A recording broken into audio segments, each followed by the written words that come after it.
Well, hello there, everybody. You may be wondering, is this the handheld? And yes, it is the handheld. And it is a full episode. The only thing we're not going to have is Patreon shout-outs. And that's because we're doing this well in advance. When I say well in advance, we're actually recording it on the Monday that we've just released a Patreon episode because we were due to be at our hospital getting the results of my dad's cancer scan. Isn't that right, Becca? That's right. But because not the NHS, the NHS are great, because of whichever particular department. Because of reasons. Because of reasons, which has caused nothing but fucking anger. Just as we're all about to leave to head there, my dad got a phone call from the consultant to say, oh, we've got your scan, but we haven't got the report, so we're going to push it back a week. Which is just fucking not acceptable when you're talking about somebody's life, for one. As you can tell, there's still a little bit of anger. Yeah, we are all quite raging because, you know, everyone's kind of cleared things, got time off work, got childcare. There's, you know, a lot of things and not to mention the emotional toil of kind of, you know, everyone's built themselves up, finding things out today. I mean, and my dad as well. Yeah, absolutely. Yeah, of course, yeah. You know, everyone's kind of thought like, right, okay, today is the day we get some news, and it's, you know, it's intense, but, you know, building up to that day, and it's quite tough. Last night I went to bed, it's like 7:30, didn't I? Because I was like, I can't just, my mind's playing over time. Yeah. I need to shut it down and wake up tomorrow on the day of this, of information. Yeah. So for that to suddenly be like, oh yeah, no, it's not happening today. And this was like, what, just over an hour before the appointments were supposed to actually start. It seems far too late, and it's very frustrating. So anyway, so the plan, well, obviously, we're not just doing a podcast. Yeah, no, so Kev has put a Patreon episode out today because the plan was obviously we were otherwise engaged. So what we've said today being last week. Yes. So next week. Weird. So today we are otherwise engaged as planned. Because today, as you hear this, we should hopefully be getting the news we should have got last week. As you hear this, that the meeting has been rescheduled for today. So therefore, I said to Kev last week when we got back after the thing was cancelled, which is really weird for me to say because I'm saying it this week. Yeah. Well, why don't we do the podcast now? So, because obviously, you know, you don't have to. Can't just because as a podcaster, I just can't put out Patreon after Patreon after Patreon. Yeah, absolutely. So he says. Otherwise, what's the point of being a Patreon? Yeah, exactly. You know, and also fresh content for people who, you know, may not be able to afford Patreon and just want to listen to enjoy the show. Yeah, so that's why this is a pre-record. So the day we found out it's been rescheduled, we've said, all right, well, we'll do a podcast this week for next week when we know we can't do one. Rather than put another Patreon out next Monday, because it's now next Monday. Why they can only do it on a Monday, I'll never fucking know. And I was there when my dad took the call, and because my dad's as polite as he is, he was just like, okay. And you know, when you're thinking, I'd be like, hold on. People have took time off work here. Can't you ring in today's society? That, you know, the department it turns out the department that writes what he's missing, this guy, is above him. Like, ring it's the same building. Yeah, it's not like you need to wait for these things to come through via the post. Like, ring him and just have him email it to you. Or even, you know, shock horror, walk over there and get it. The appointment was made. Like, this appointment today was made over a month ago, and the scan was 10 days ago. You know, what more do you need time-wise? And you're talking about a person's life. Yeah. You know, that's the thing. That is the thing. It's just a number. A number. As you no doubt picking up, we're still feeling a little tense about it. Yeah. And we do need to calm down a little bit to actually give you a half-decent episode. Yes, we do indeed. That is what we're going to do, and we are going to get back to the paranormal. I'd say starting now. Yeah, shall we? Yeah, that was the worst noise. We are also in the middle of a storm, so if you do any sudden gusts or anything like that. Yeah.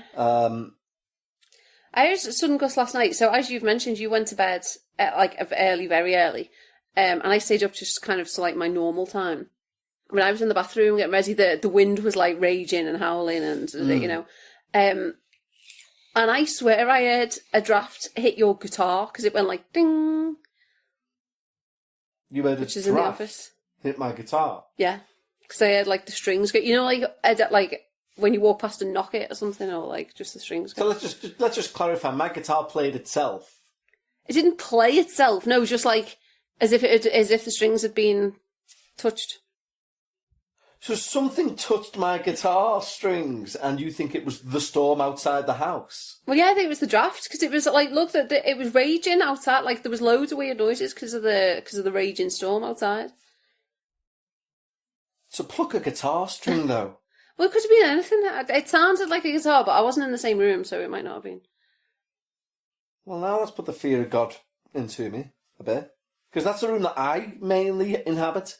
Oh, so it's all right when it's... No, but we put there is a lot of spooky stuff in that room. You know, there's the book on black magic that I'm too scared to open.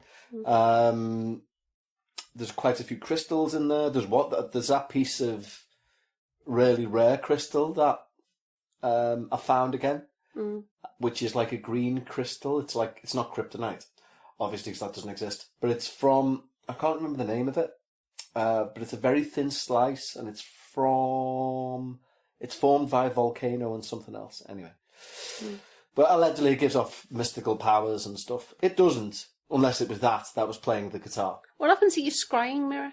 Your onyx or your black? My black, not onyx. What is it? What was it? Black. It's black tourmaline, actually. I think. What is it? No, it's obsidian. Obsidian, that was it. Yeah. What happened to your obsidian scrying? It's in one of those drawers there. I haven't used it yet. No, because, you know, if I do and I see something, what am I going to do? You're not going to believe me. 2, I'll never sleep again. There's 3 crystal balls in that same room, a pendulum, tarot cards. Anyway, and it's only literally the room's like 8 by 8 feet. Yeah. You know what I mean? And there's also 8 guitars. I know, that's what I mean. Like 8 by 8 feet, it's too small for all this nonsense. It's not nonsense. Anyway. Have you told them what you bought the other day? What did I buy the other day? That's shit.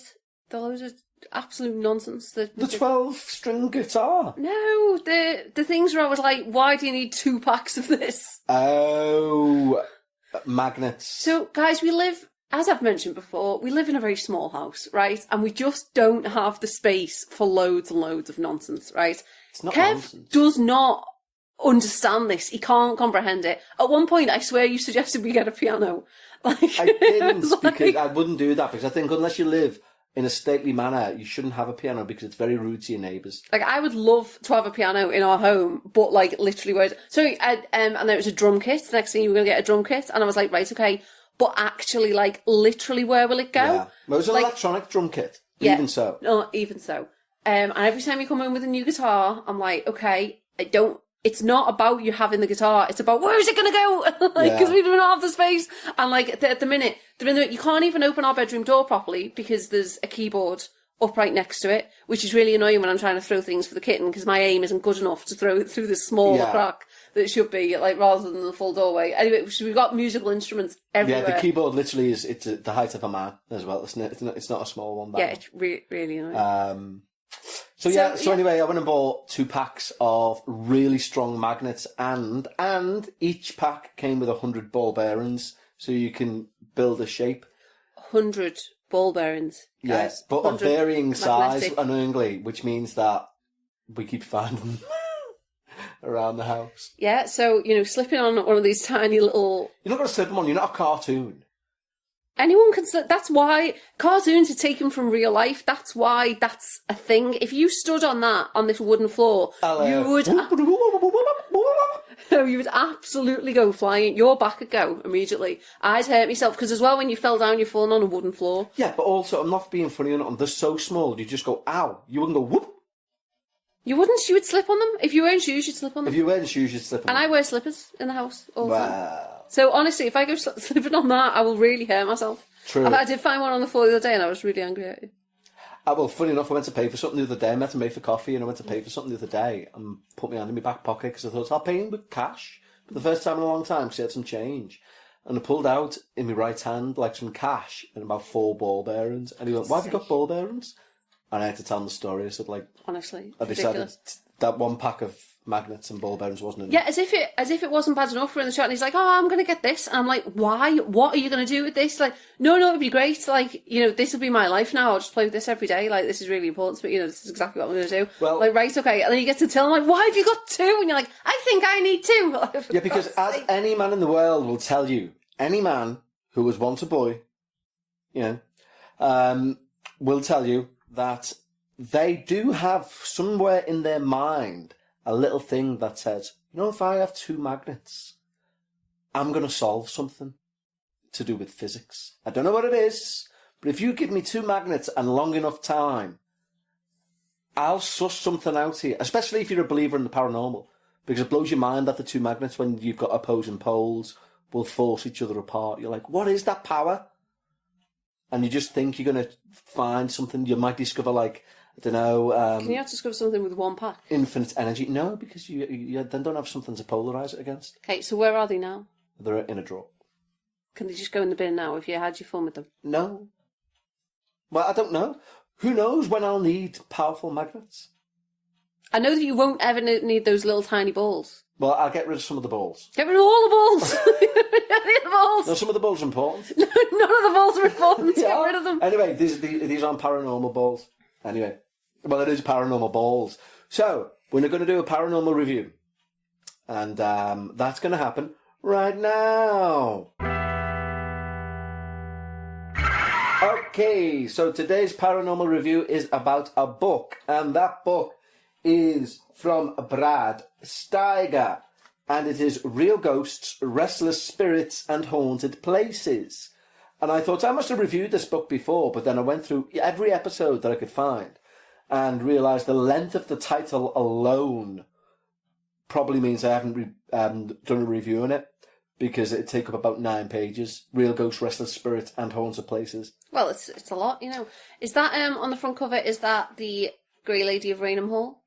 Nearly. Something Lady of Rainham Hall. The Brown Lady of Rainham Hall. Well done, and can you name the house under it? Amityville? It's Amityville! Ah! Well done, let's see if there's anything on the back. Oh, just a graveyard. Anyway, we've used this for some of our Patreon stories, haven't we? Yeah, so we've used it quite a lot. It's huge. It's like a big tome. Not a tomb. Yes, yeah, it's we've a used it a lot. huge book. And the other day, it's actually that big. Obviously, you've been through it loads of times. It's like a well-worn copy at this point. But the other day, as I was going through it, to choose one that we were going to talk about on the Patreon, I came across a Beatles one, didn't I? And I said to you, did you know there's something about the Beatles in here? And you were like, what? No. So that was... we ended it on a Beatles... So it's got it's like literally, it's over 600 pages long. Yeah. And let me get the what you call it? The index. Sections out. Because it's by... like different things, isn't it? By sections. Yeah, we've got an American copy because this is one of the ones that we bought from I can't think of the Atlantis shop in London. Yeah. So our American copy is on the back. It says metaphysical/occult. Mm. So there's 30 different sections, so I won't read them all out, but it's things like haunted houses and apartments, spirits seen at deathbeds and funerals, ghosts that came back to life, apparitions of religious figures, interestingly, ghostly encounters of famous men and women, animal ghosts, haunted mansions and plantations, haunted ghosts in civic buildings and prisons, ghosts on planes, trains and automobiles. Steve Martin. Mysterious entities and dark hooded bedroom invaders, which sounds petrifying. Yes. And Ghosts from Outer Space. I've never looked at Ghosts from Outer Space. Yeah. Even I've never read this book Should we, that we're reviewing. Should we swerve the review and just look at Ghosts from Outer Space? Well, I think because we're at an impasse. In terms of this episode, obviously it being a bit of a last minute thing, what we'll do, instead of us doing a reader's ghost story, we'll read, following this review, one of Brad Steiger's from his book Real Ghosts, Restless Spirits and Haunted Places, one of the tales from Ghost from Outer Space. They are quite long. How long? Long. Long is a piece of string. Yeah. Gonna need some time, here, Beck. All right. Well, this is 4 pages. What? That's 2.5. 2.5's not bad. 2.5's not bad. 2.5's not bad. That's a lot. Well, that's like 5 pages. Well, we won't do the one that's 5 pages then. We'll do the one that's 2.5. All right. What if it's not interesting? Well, then we're all in for a shock, aren't we? All right. But anyway, so that's what we'll do. But in closing for the review... Listener story? Why are we doing a listener story? Because... All right. You want to do one on the book? We'll do it on the book because it's an off the cuff. Okay. Let's just roll with the punches, shall we? Exactly, yeah. Fine. Roll with the punches. But anyway, we need to finish the review. The review is, it's great, but you're about to hear a story from the book, which may suggest otherwise. Yeah. But believe me, in closing, it's 2 thumbs up to the sky. You should have this on your shelf. I would like to give you some constructive feedback on the review of the book as an overview. Go on. Because, we do read from it frequently. The one thing I would suggest for improvement is sometimes I think it gets a bit too bogged down in the details and I get bored of the story before it's even begun. When it's like, it was 1812 and the structure of the political leanings in the town was this. This one did this, this one did this. So it's kind of house like was improve here. The word count sort of thing. Yeah, it's just too, like, this house was here, this road was here, this... And sometimes, like, you get 3 paragraphs of, like, layout on, like, this house overlooked this bush and this bit, you couldn't see that from there. Then finally there's, like, a paragraph of, like, the actual story. And you feel like, I didn't need all that. To be fair, we get quite a bit of feedback about that in regards to the dark paranormal when people have sent in a submission. When they'd be like, so just to give you an idea of the house, you walk in through the front door and then there's stairs and then you go up the stairs and then to the left. And sometimes it's useful and it's beneficial to the story. Yeah. And other times it's never revisited and it's like, why have you told us that? Yeah, sometimes it's just too much. I do get it, because I think, in fairness, I've been guilty of that as well. When we've been talking about this, I'm like, all right, this is how our house is laid. You can't see this from here. But you do try and keep it a bit it should be relevant. Concise, It should only be, this is the case, if you can't see something or you can't see, Like from the back, i.e., from the back bedroom window, you can see a shed and a bicycle. One night I was looking at the shed. That works. Yeah. Do you know what I mean? Like, from the back bedroom window, you can see a bicycle and a shed. My nan, who's 65, you never refer to the shed. It's like, why have you thrown that in? Yeah. Oh, this sounds interesting. I mean, this isn't from the UFO section, but the title of the story, I don't know if you've already read this or not, The Spirit Remembered a Forgotten Kindness. That sounds nice, doesn't it? Okay, then that's the one, and that's the one that we'll do. Lovely. But in finishing this review, 2 thumbs up to the sky. It should be on your shelf because it features a lot of famous hauntings too, such as Enfield, Amityville, as was mentioned by Becca at the start when she correctly identified both the Amityville house and the Brown Lady of Raynham Hall, although she called her the Grey Lady, but that's forgivable when you're not into ghosts. And also, she looks grey on that, not brown. She does look grey. Well, obviously, there's no brown ghosts, is there? There could be a brown ghost. How do you know? No, I always picture ghost monks to be brown. So that's a good point, yeah. As do I. Funny enough. Funny you saying that. Okay, so in closing, for the 9th attempt, 2 thumbs up to the sky for this book, which is called Real Ghosts, Restless Spirits and Haunted Places by Brad Steiger. Bravo, Brad. Go check it out. Okay, so it's that time in proceedings which we would normally have a listener story, but because this is not a normal episode, and you already have been told what you're about to listen to by the wonderful Becca, are you going to read it? Yeah, I am, but oh my god, you absolute cutie, I've just spotted on this. So it's a shiny book, that you can't write on the front, but you have tried, and you've dug in, maybe using a compass or a pen, just a little word, Kev. Have I? Yeah, how adorable is that? On the front. Shut off, you. This book belongs to... Well, you never know. That is the cutest, and you've actually proper scratched it in. Yeah, well, but what if I go somewhere with my book and someone else has took a copy of that book? Yeah. And they try and claim ownership of it? You know why that might be? It's because once I had a yo-yo, right?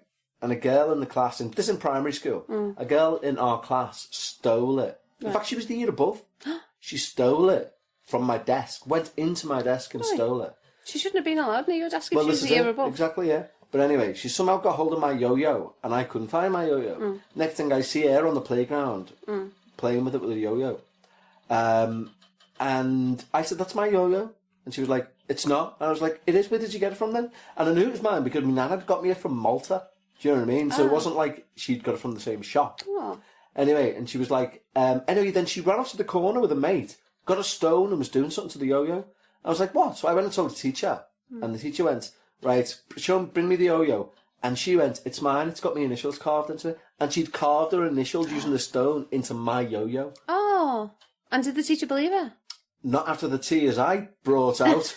I was going to say, you should have rang your nan. Well, this is the thing is, the teacher then sat us both in a room and was like, "We're going to call your parents," and then she started crying and she was like, "I carved my name into it." I'm a thief. And I finally got my yo-yo back, although Good. it did have EW carved into it, which I then changed into Kev.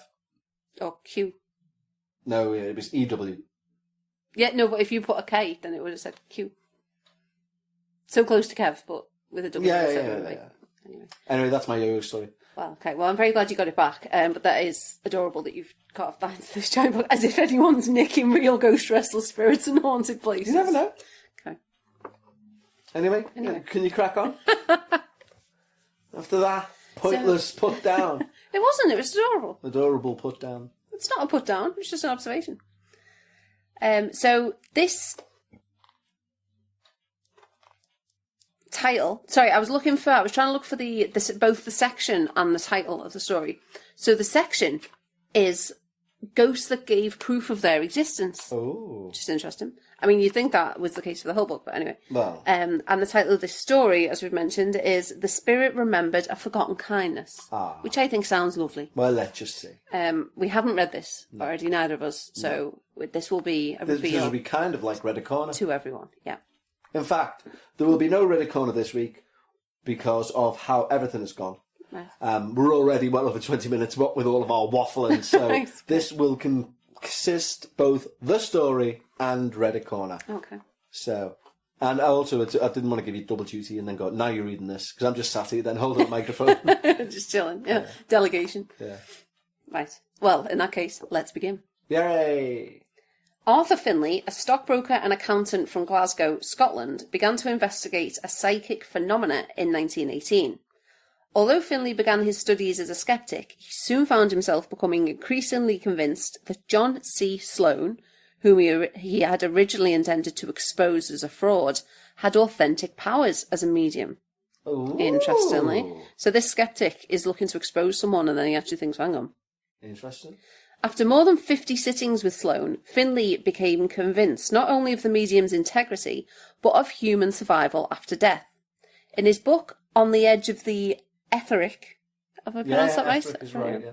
Finlay relates the following case as one he considers completely free of any suggestion of fraud, telepathy, or clairvoyant interaction. Ooh. This is interesting. I'm glad we went with it. Good. In 1919, Finlay took his brother John to a séance with Sloane, where a voice calling itself Eric Saunders manifested, claiming to have been an acquaintance of John's. John denied ever having known a man of that name, but the voice persisted that they had known each other in the army. Where might that have been? John asked. Among other places, I served at Aldershot, Bisley, France. As John recited a number of locations that had figured prominently in various British campaigns, he deliberately omitted naming Lowestoft, where he had actually spent most of his army life training machine gunners. I knew you at none of those places you have listed, Saunders said. We knew each other near Lowestoft. John managed to repress his surprise and excitement and countered with the question, why did you say near Lowestoft? Because we were not actually in Lowestoft, but in the village of Kessingland, which is located near the larger city, the voice replied. John conceded this statement was correct. Oh, what? Then, piqued by his inability to remember the man and still suspicious of some kind of fraud, he continued his questioning. Who was our company commander? The voice replied that the commander's name had been McNamara and scored another hit. Then, to test the voice further, John said, You must have been one of my Lewis gunners. No, the voice answered, evading the trap. You instructed us in the use of Hotchkiss, not the Lewis. Ooh. Saunders' disembodied voice continued to answer all the questions correctly. The spirit said that he had been killed in France when he had crossed the Channel in the Big Draft of August 1917. John asked the voice what it meant by the Big Draft. Don't you remember? The spirit of the machine gunner wondered a bit incredulously. There was an extra large draft of men to France that month, and even the colonel came out on the parade ground to make a speech to us. John commented that this was correct. It was, in fact, the only occasion that he could remember in which the colonel had personally said goodbye to the men. Now that the identity of Eric Saunders seemed to have been established, John asked the next logical question. Why had the machine gunner returned to speak to him? Because, the voice said with some emotion, I have never forgotten that good turn that you did for me. Eric Saunders seemed to fade away before further explanation could be delivered identifying the good deed that had been done. After the séance, John told his brother that he could vaguely remember securing leave for one of his gunners under rather unusual circumstances, but he could not honestly remember if Saunders had been that trooper's name.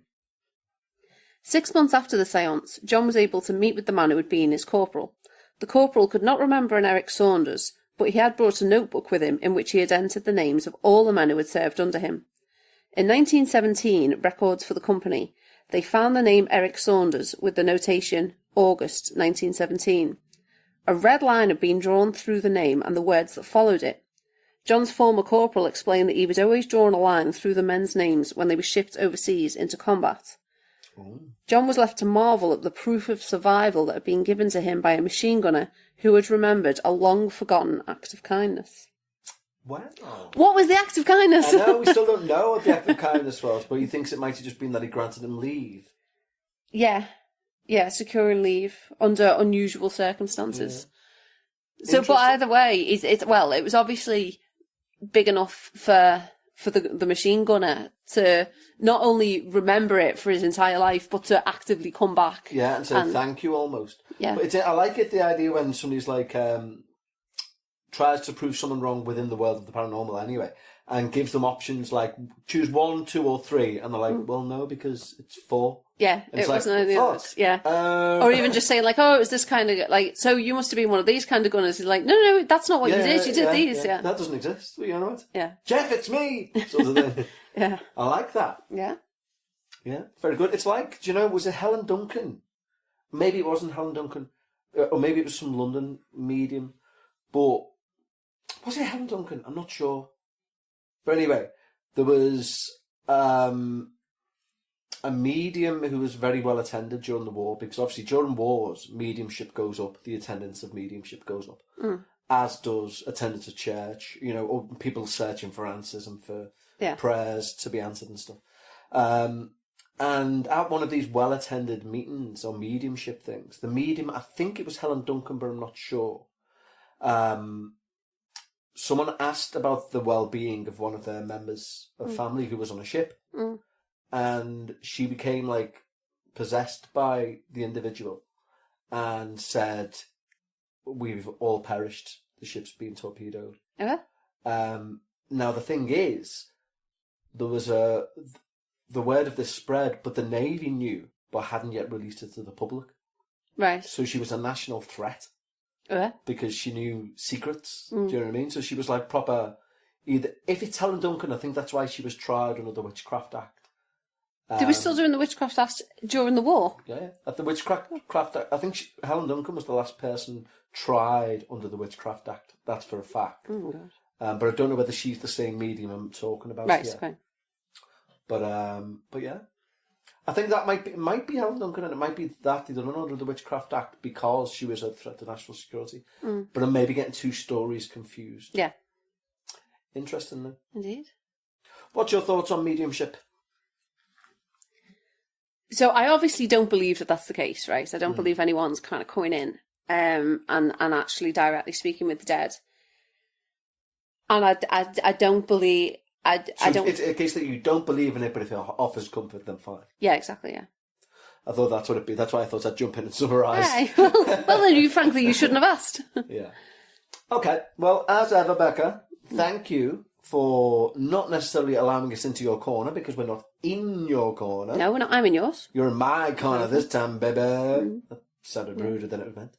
And thank you for reading that wonderful story of proof of the afterlife from Brad Steiger's wonderful book, Real Ghosts, Restless Spirits and Haunted Places. Speaking of the corner, I think we can find... You know how you always say, welcome to the dark and dingy, and then kind of tie yourself in knots over the description. And then come round. Yeah, I think we can add a visual for the guys now. Is it going to be a full visual, or is it going to be like we've talked about? What? Like, as I say, you come in through the front door, there's the stairs on the left. We're going to add an actual visual, like a set, like an image. Okay. Reddit Corner is identical to the Tracers Tower in the BBC hit series The Tracers. Yeah, where the Tracers go to meet and murder. Yeah, that's what That your turret. Reddit, is Yeah, that what Reddit, that's exactly what Reddit what a Corner perfect place has to always looked visual- like. Yeah. Yeah, Yeah. perfect place to visualise. Yes. Yes, we're addicted, aren't we? Yeah. To that, we won't go into it because it's very Right. non-paranormal. Yeah. But we are addicted to the show, The Traitors. Yes, and so if you wonder where Reddit Corner is situated, it's exactly like that. Yeah, it's The Traitors turret. Yeah. Just to say, we might have mentioned this on the Patreon, but we will mention it here because it is hysterical. It is hysterical, even. If you watch The Traitors, then you'll know what we mean. If you don't, you should, because it's boss. But when the traitors are chosen and they go up to the tower to choose who they're going to murder, they go dressed almost as monks, don't they? Yeah, they've got big clocks, Monk's like cowl with the secrecy hood over, clocks, yeah. so that And a no little one can lantern, identify them, because, and it's dead of little night. lantern. All that.